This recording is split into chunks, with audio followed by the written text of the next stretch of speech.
Hey everyone, Chris McGinnis here, and we're finally in the home stretch. This is part 5 of 5 of my Let's Read of The Battle for the Worlds, Between Worlds, Beyond. Written by Harlow Kettering, found on fanfiction.net. To recap, a whole bunch of weird, stupid crap happened. And now, the final 12 chapters where I'm sure more weird, stupid crap will happen. Chapter 41. Taken. Author's note.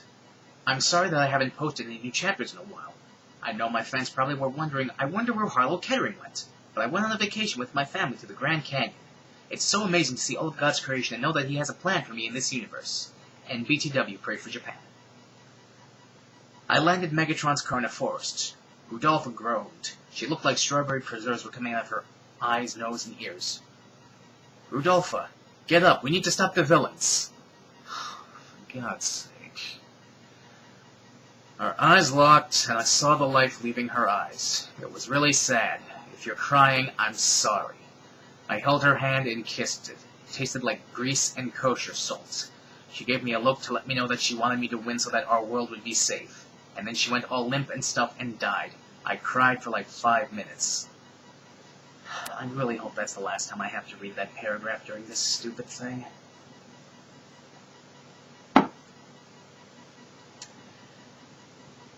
Me and Edward held hands and skipped through the forests. Our love made birds sing and it made flowers become even more beautiful.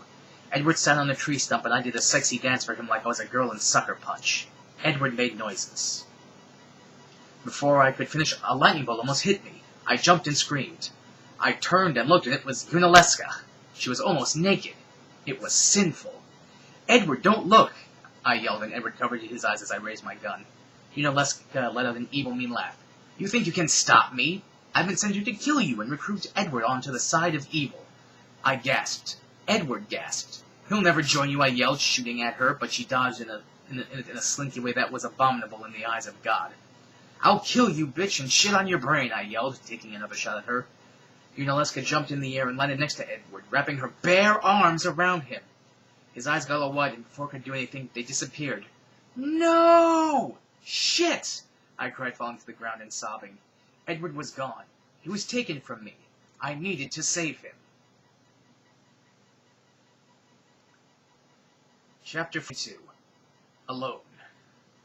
I didn't know what to do, so I cried. I cried until I had tears coming out of my eyes.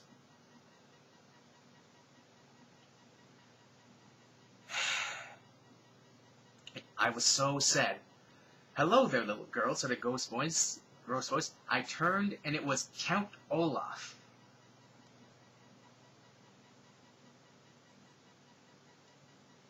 The antagonist from the unfortunate series of events stories.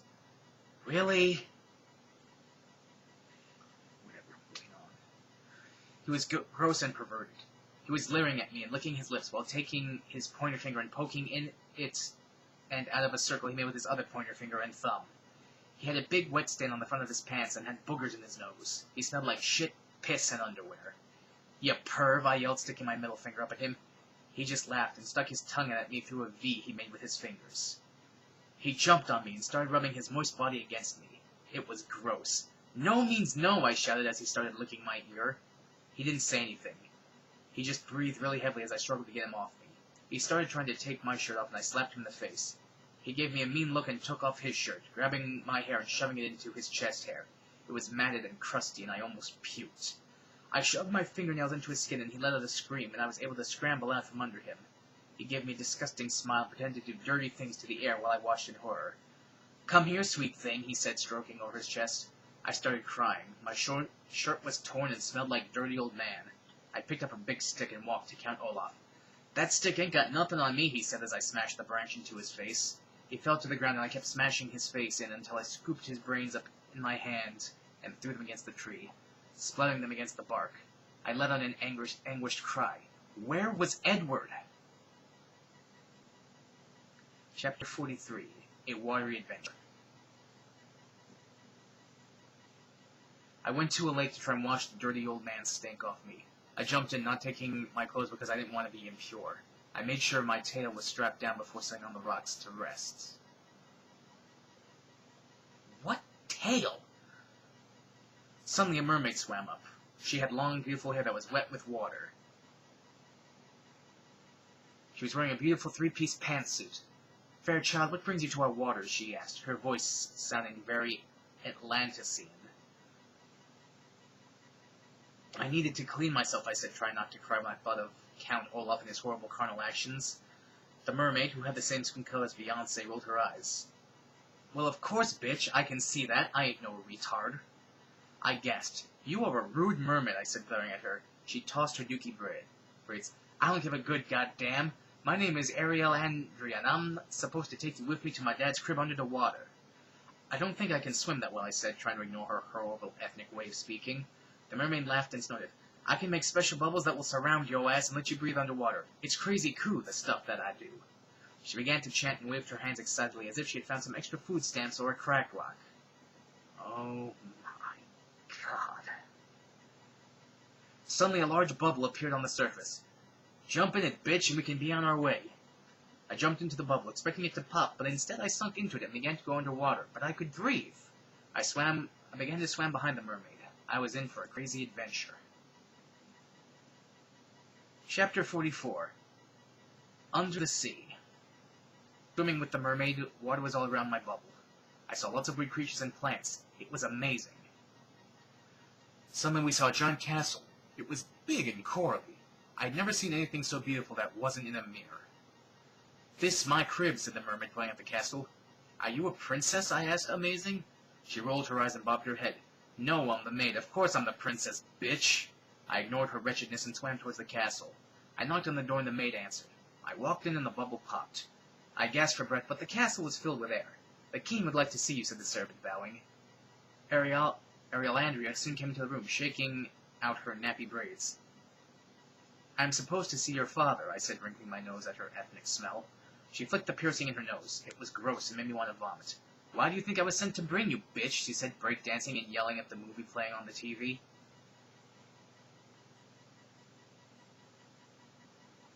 I walked into the throne room.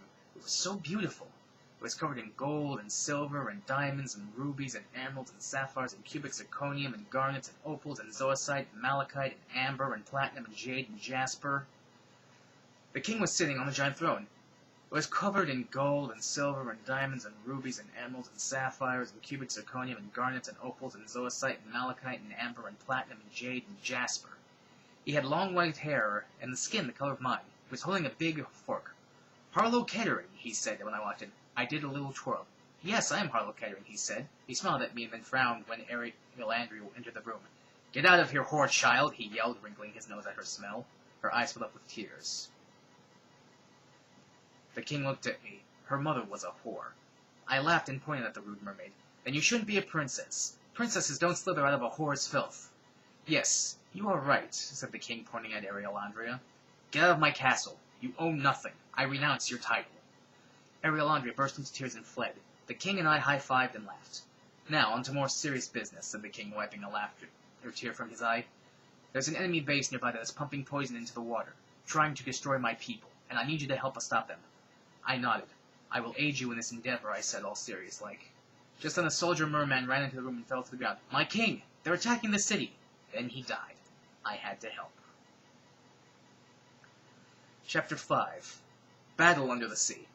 I ran out of the castle and into the streets. I had to cover my eyes because the sun was so bright. I saw fighting everywhere. People were running and screaming. Flying above everyone was the Wicked Witch of the West. I ducked behind a mermaid house, not wanting her to see me. Suddenly, I heard an evil laugh. It was Ariel Andrea. She was joining the witch in killing people, shouting horribly ethnic things as she speared a baby on a giant fork. I gasped. She just forked a baby. I jumped out from behind the house and aimed my super ultimate combo plus laser at her and fired. She jumped out of the way and the house behind her blew up in a big explosion of fire. "I'm going to kill you for forking that baby," I yelled. She just bobbed her head and shuffled toward me like a gangbanger. "You ruined my life, bitch, and now I'm going to kill you and my father and I'll become the queen," she rapped at me. I shot at her again and she break-danced out of the way. The Wicked Witch of the West was laughing at us, flying above us. Ariel looked up at the witch too, and that's when I shot her in the foot. She cursed and fell to the ground. I grabbed the fork with the baby spirit on it and rammed it through her neck, pinning her to the ground as she bled out. I watched and felt sexy feelings come all over my body. The wicked witch flew at me. I jumped out of the way. I had to stop her. Everywhere, mer-people and flying monkeys were fighting and people were dying. "I'm going to kill you," I shouted up at the witch. She just cackled and threw a fireball at me. I dodged it in a graceful way. I suddenly had an idea. I ran into a mer-person house and I grabbed a glass and ran to the sink, filling it with water. I ran outside and mocked the witch. "Come at me, you green twat," I shouted. Safe to say that's a sentence I never expected to read. Ever. She screamed and flew at me. Right before she got to me, I threw the water into her face. She screamed and fell to the ground. Her face was smoking as the water ate away at her skin. I punched her in the tits was she rolling around, dying. Soon she melted. I threw my arms up. I had stopped the battle. Shouldn't she have died anyway, since apparently the battle was taking place under the sea, and the sea is water? You know what? Screw it, though. Chapter 6, Zombie Mermaid. While I was celebrating my awesome victory, I heard a yell. "You ain't done yet, bitch!" It was Ariel. She had taken the fork out of her neck and was stumping towards me in her ghetto Payless shoes.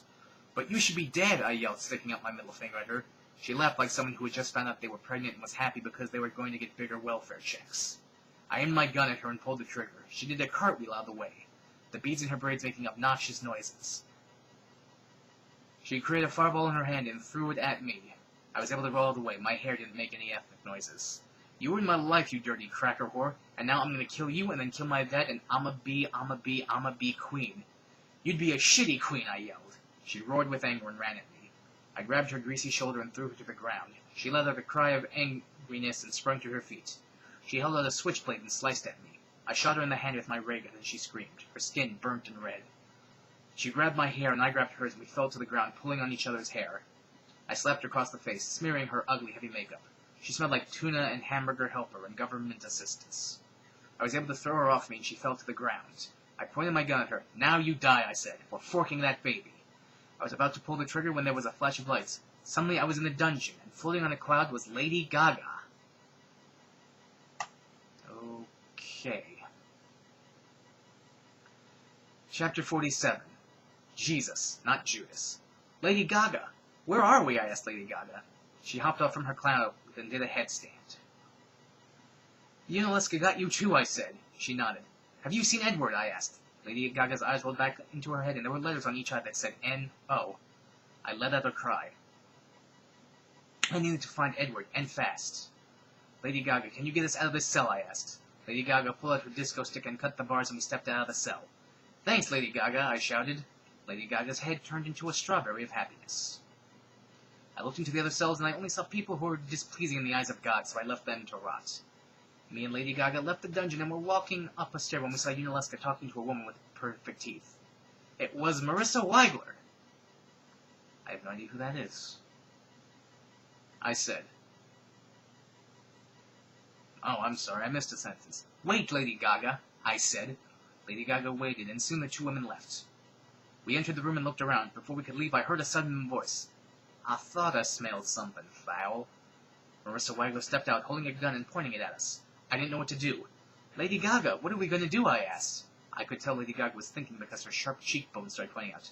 "Don't make a move, Gaga," said Marissa Weigler, who seemed to realize what was going on. I shoved Lady Gaga toward Marissa Weigler, and I ran as pulsing trance music seemed to play out of the castle walls. Gunshots hit the bricks nearby as I ran as fast as I could through different corridors. "Stop right there, young lady," I heard Marissa Weigler yell behind me, a bullet whizzing past my head. I came to an open window. I could see a moat far below. "Don't even try it," said Marissa Weigler, pointing a gun at me, slowly stepping towards me. I looked at her, and then I stuck my middle finger up at her as I fell backwards, clutching my hands to my chest as I plummeted. "Harlow!" I heard Marissa Weigler scream as I fell toward the water. I landed. It hurt. It felt like I was hitting a brick wall. I swam to the surface and could see Marissa Weigler's head poking out of a window. I started swimming to the edge of the moat. I sat at the edge and farted, giggling as the bubbles billowed around me. I climbed the dry ground, and before I could get up, I heard a sudden voice. Don't think pulling that shit with me would work. I looked up and Marissa Wagler had a gun pointed right at me. Chapter 48. Femme Fatale. Marissa Wagler looked at me with her southern accent eyes. Well, partner, I reckon I'm gonna kill you. Suddenly, someone shoved Marissa Wagler into the mud around the castle. She screamed and cursed and failed around and swam and cursed and screamed and yelled and hollered and hootenannied. Hootenanny is not a verb. Go to hell. I looked, and before me stood Britney Spears. She was sweaty, and her hair was matted. She wiped her nose on her arm. Y'all, she was about to kill you. That would have been so mean. She wiped her arm off on her skimpy tank top.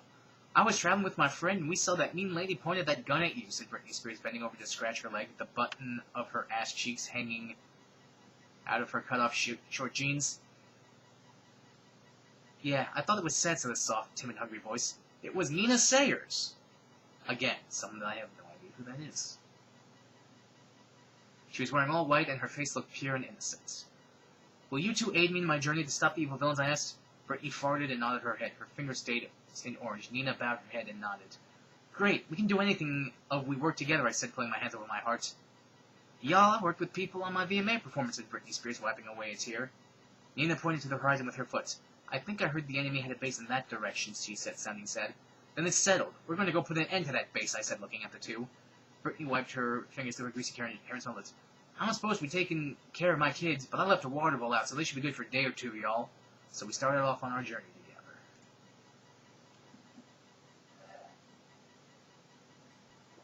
together.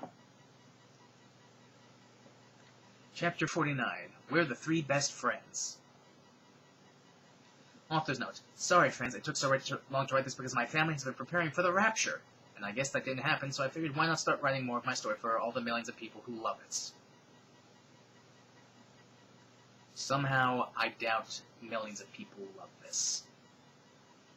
I think you'd be hard-pressed to count on the number of people who love this on your hands and feet. I'm so happy to be writing again. I think I'm getting a lot better, too.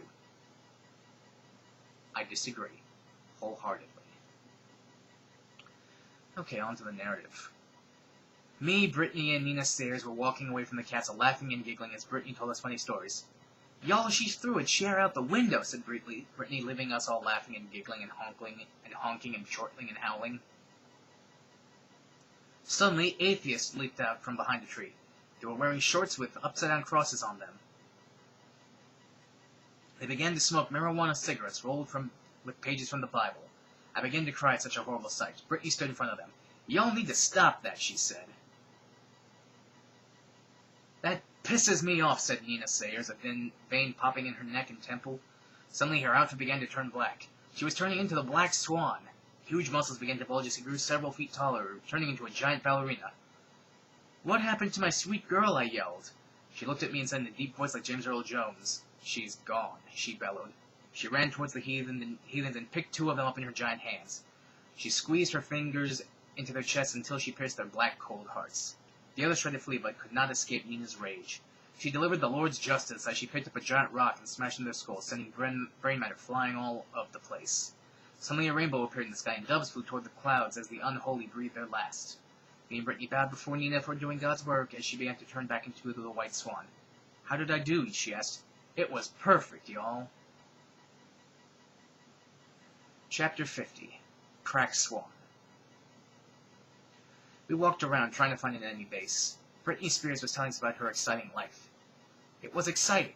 We sat down to eat lunch while Nina Sayers watched. Britney Spears was being silly and put the end of one Cheeto in her mouth and had me eat the other, and like we were dogs in a movie. Suddenly, a group of hobbits came out from behind a tree. They looked thin and pale with shadows under their eyes. There was a girl hobbit there, and she got onto all fours and took her pants off, and we could see her behind. One of the male hobbits took out some white powder and poured it onto her pock-marked butt. They started sniffing it off of her.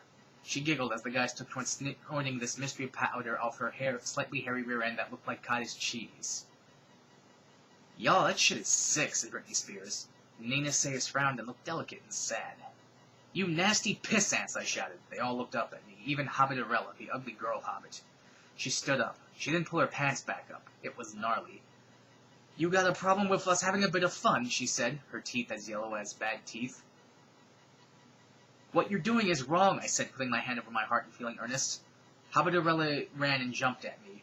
Your vagina smells like butt hair, I yelled as I grabbed her and threw her to the ground. Her rear hit the ground with a butt-bit thud. My ass is broken, she yelled, trying to stand up. The Hobbit junkies pulled out shivs from their pockets made out of toothbrushes and other assorted items that could probably be purchased at your nearest Walmart. Oh shit, y'all, they're gonna fight us, said Britney Spears, eating an artichoke. I pulled up my ray gun and shot one of the hobbits before they could move. His skin boiled as he fell to the ground, writhing, steam coming from his eye sockets. The hobbits charged. I continued to fire while Nina Sayers pulled out a piece of broken mirror and stabbed one of the hobbits in the stomach. It's my turn, she yelled. Britney Spears tossed her hair at the hobbit, sending him flying to the ground, his head hitting a rock and exploding. I groaned as his brain matter flew into the air like Kirstie Alley in heat, awaiting cheeseburgers, watching a Marnie in heat, humping a dog in heat. Soon all the hobbits were dead, except for Habitarella, unable to get up because her behind was broken. Oh, are you gonna feign to be killing me too, Cracker? She said, throwing her piggy fists around. No, I said. I covered her in bear food. The bears will ear you and deliver you to divine judgment, I said. I spit in her face and we left. Harlow, you're like the bravest person I ever did meet, y'all, said Britney Spears. I smiled.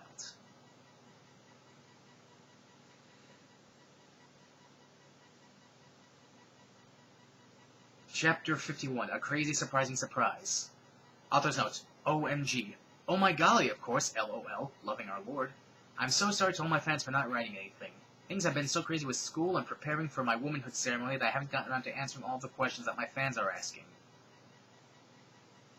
Womanhood ceremony? Hell no. I hope you guys love this chapter as much as I love my fans. Me and my friends were walking through the woods and suddenly the world began to melt away. I screamed as the ground and the trees began to liquefy and suddenly found myself falling to a stone floor. Britney Spears looked confused, dazed, and southern.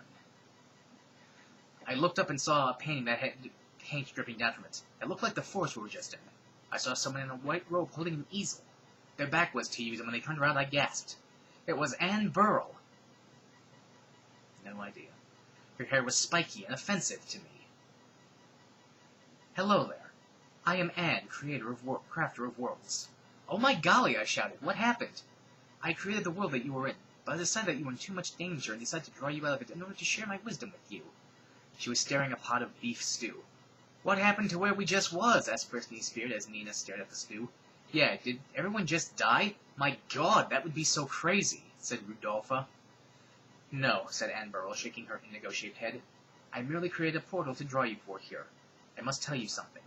Things are not what they seem. You see, suddenly a door flew open and Kyle MacLachlan stormed in, pointing at Anne. You must not interfere, he yelled, shooting a bolt of lightning at Anne, making her hair fall out. They must know the truth, she honked. Rudolpha honked too, grabbing my arm. Harlow, I'm gonna shit myself. This is so crazy. She smelled like a 40-year trip in the desert. Oh, God. Why?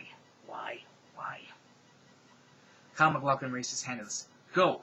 Defeat the villains! A hole opened in the wall that was pink and had hair around it. It sucked up Nina Sayers and Britney Spears. I shoved Rudolpha away and she fell inside. A slurpy sound was made. No, yelled Anne, pointing at me, but the big hole began to suck me up. You must know that, but I was pulled in.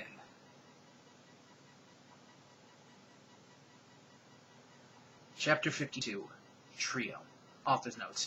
OMG, readers, I am so sorry for not writing, but I got to go to a special God's Children camp and was so busy in the sweat lodges and offering up my belongings to the Lord that I forgot about all my fans. I'll be back, but my life is so busy, especially when school's starting.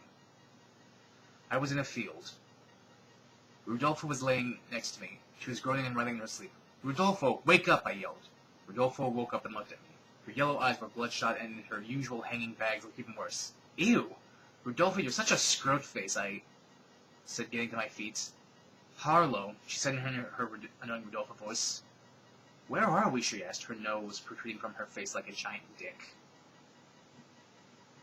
Whoa, baby, said a voice. I looked up and I saw the most beautiful girl I had ever seen. She was wearing rainbow patchwork leggings that went all the way up her legs and under her skirt, which had birds, ducks, flowers, and a bottle of soda in bright colors on a hot pink background. Her top was lime green and had a great giant smiley face on it and said, Don't worry, be happy, in bright blue balloon letters. Who are you? I asked in awe. I'm the Gibster, Kimmy Gilbert, she said, jerking a thumb towards her chest. Sure, why not? And who are you two, nerd bomber? She asked. My name is Harlow, and this thing is called Rudolpha. Don't look into her eyes or you'll turn into wood, I warned. Kimmy Gibbler nodded. Ah, one of them, I see. So, Kimmy Gibbler, will you help me and Rudolpha stop the force of evil? I asked. Kimmy Gibbler nodded. Is Tommy Page the sexiest man on earth? She asked rhetorically. Me and Kimmy Gibbler interlaced our hands while Rudolpha had to watch. Her fingers smelled like dirty coins, and I didn't want them touching me. We had formed a trio. And that's the end. Thank God. Well, that was quite the endeavor. Thanks for sticking through that with me. Again, I have no words for that. I'm just glad it's done. I apologize for any and all brain cells that may have been lost through listening to me read this. Particularly my own brain cells. I think I'm gonna go lie down. So, till next time, thanks for tuning into Let's Read and Enduring the Battle for the Worlds Between Worlds by Harlow Carey.